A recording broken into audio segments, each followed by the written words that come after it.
Bonjour à toutes et à tous, je m'appelle Nirina Ralanto Aretsimba, 16 lettres dans mon nom de famille kilométrique. Je vous donnerai, si vous le souhaitez, des petites business cards avec des petits mots dessus, vous pourrez voir comment ça s'écrit.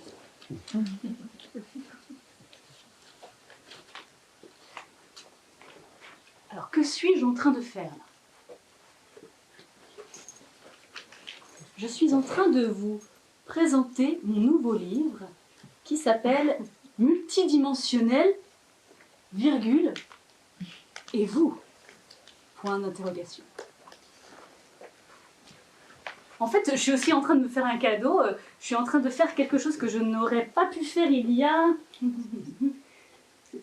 7 ans. C'était il y a 7 ans, quand j'étais professeur à la Sorbonne d'Abu Dhabi, dans le désert émirien du Moyen-Orient. J'aurais adoré, si vous voulez, arriver comme ça, ouvrir la porte de ma classe et puis dire comme ça à mes étudiants: bonjour, chers étudiants. Vous allez ouvrir votre manuel à la page 64, car nous allons étudier aujourd'hui les propositions subordonnées circonstancielles de temps, avec les prépositions avant que plus subjonctif et puis après que plus indicatif. Bon, vous voyez, je sais pas, j'ai pas osé. Peut-être que j'aurais dû, le message serait peut-être mieux passé. Alors, en tout cas, si vous voulez, aujourd'hui, ce livre que j'ai écrit et que je vous présente, qui n'est pas là, mais qui est par ici, c'est en quelque sorte une tentative d'unification, vous voyez, entre ma vie de prof et ma vie d'artiste. Donc c'est pas facile, hein. C'est pour ça que je vais avoir un petit peu besoin de vous aujourd'hui. C'est donc aussi un échantillon, comme vous le voyez, de mon seul en scène extrait de ce livre.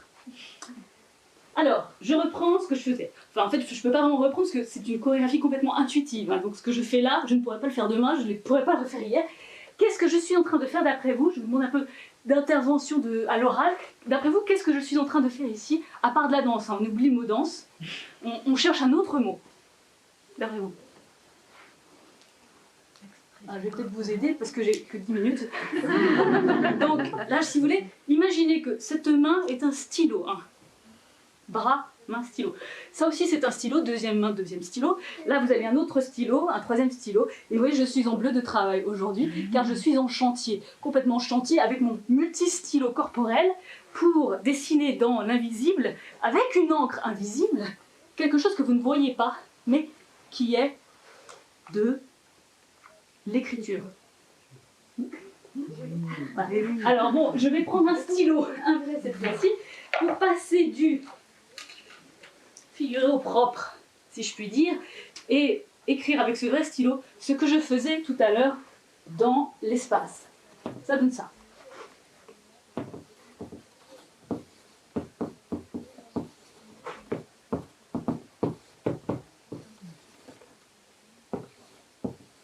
Tout le monde voit? En fait, il y a un petit problème, chez les profs qui ont du mal à écrire pour les élèves au fond de la classe, mais je vois qu'il n'y a pas grand monde au fond, donc là je pense que tout le monde voit.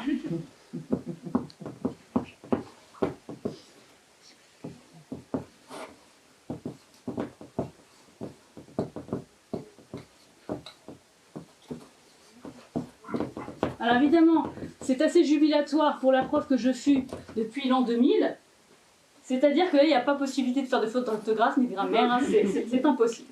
Alors, si vous voulez bien, je vais demander à quelqu'un dans la classe, enfin, on n'est pas du tout en cours chez moi, je vais vous demander qui veut se proposer pour traduire ce texte, qui n'est pas le livre hein, en question. Le livre est écrit en français moderne, ça c'est dans une autre langue. Est-ce que quelqu'un veut proposer? Non. N'ayez pas peur, ce n'est pas noté, et puis c'est vraiment de l'improvisation. Hein. Tout est fondé là-dessus, ce livre est fondé sur l'improvisation. Non, personne? Alors, si vous voulez, je vais traduire, mais d'abord je vais vous dire quelque chose. J'ai envie de jouer ma Champollion. Vous connaissez ce mot? Oui. Oui. Ah bon, vous le connaissez. En fait, j'explique que c'est donc la féminisation du nom propre Champollion, hein, que tout le monde connaît. Et est-ce que quelqu'un dans la salle connaît la date de naissance de Champollion? Non. Alors, la date de naissance de Champollion, c'est le 23 décembre. Je fais une digression, si vous permettez. Il y a toujours un côté de la prof là, qui fait des digressions. Elle est là pour parler de son livre, mais en fait, tout est lié. Donc, Champollion est né le 23 décembre 1790. Donc, pour un peu, c'est le messie de l'écriture hiéroglyphique, hein, Champollion. Et il est né pas loin d'ici. Intéressant, il est né à Figeac, dans le Lot. Il est né à Figeac, dans le Lot, sur cette étape du chemin de Compostelle. Et pourquoi je vous parle de Champollion? Car en écrivant ceci, me vient tout de suite à l'idée que Champollion mit quand même 20 ans pour traduire les hiéroglyphes. Comment fit-il avec cette fameuse pierre de Rosette, donc qui était non pas un livre, non pas un mythe, non pas un conte, mais tout simplement un décret promulgué par Ptolémée V. Je vérifie, hein. Tous les profs doivent vérifier leur histoire de ne pas faire de fake news ou fake connaissances. Voilà. Donc Ptolémée V, en moins 196 avant Jésus-Christ, promulgua ce décret qui a donné la pierre de Rosette, qui, alors vous voyez un peu le lien, qui était constitué de 2 langues, l'égyptien et le grec. Et pourquoi Champollion a-t-il réussi à traduire et décrypter? Car il y avait 3 écritures, 3 alphabets correspondant à ces 2 langues. L'égyptien hiéroglyphique, l'égyptien démotique et le grec ancien. Et grâce à un processus de transcription, de confrontation, il a pu comprendre le langage extraordinaire des hiéroglyphes. Ce n'est pas du hiéroglyphe, mais, si vous voulez, on s'y rapproche. Et alors moi, aujourd'hui, je me fais le plaisir de faire, on va dire en quelques secondes, ce que Champollion fit en 20 ans. Donc là, je profite de ce moment du néo-féminisme et de l'écriture inclusive pour m'essayer, en impro, toujours, hein, vous traduire ceci, qui n'est pas, je vous le répète, le livre, qui y est lié. Vous êtes prêts? Alors. Femme artiste. Tu es libre quand tu danses les ondes de la vie. Alors là, onde, si vous voulez, j'hésite, hein, hésitation de traduction, onde ou soubresaut, on hésite. Femme professeur, tu es libre, même avec une encre invisible. Femme artiste, professeur. Alors, vous voyez, là, on est en présence d'un idéogramme qui compulse 2 notions en même temps. Et là, vous voyez la limite de la traduction, puisque on a du mal à dire prof artiste, artiste professeur. Bon, on peut pas mélanger. Il y en a forcément un qui passe avant l'autre, mais bon. Alors, artiste professeur, professeur artiste. Quand tu improvises, tu écris un livre. C'est vrai. Femme, quand tu es libre, ta vie devient calligraphie. Voilà. Et bien, je vous remercie, c'est la première fois de ma carrière qu'on m'applaudit à la fin d'un cours. Est-ce que j'ai encore un peu de temps avant la sonnerie? D'accord. Alors, vous l'aurez compris, ce livre est multidimensionnel, comme son nom l'indique, hein, c'était le titre. Il est, pour des raisons que vous connaissez, encore en chantier comme moi, en bleu de travail, le bon à tirer arrive bientôt, et je suis en train de le relire et de le corriger.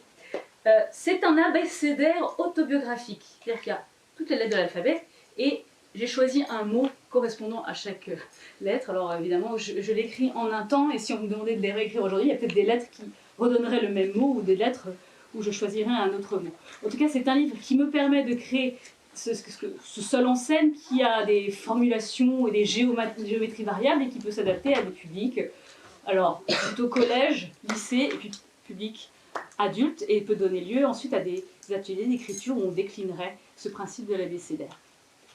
Je donne aussi des lectures musicales à partir, alors non pas de ce livre, mais d'un roman que j'écris qui s'appelle « Nous sommes les ancêtres de ceux qui ne sont pas encore nés ». C'est un roman qui parle de la réhabilitation des peuples autochtones d'Amérique. Et là aussi, on avait créé en l'an 2018 avec un musicien, Henri Caraguel, une lecture musicale d'extraits de ce livre. Donc ça c'est un autre format de lecture musicale.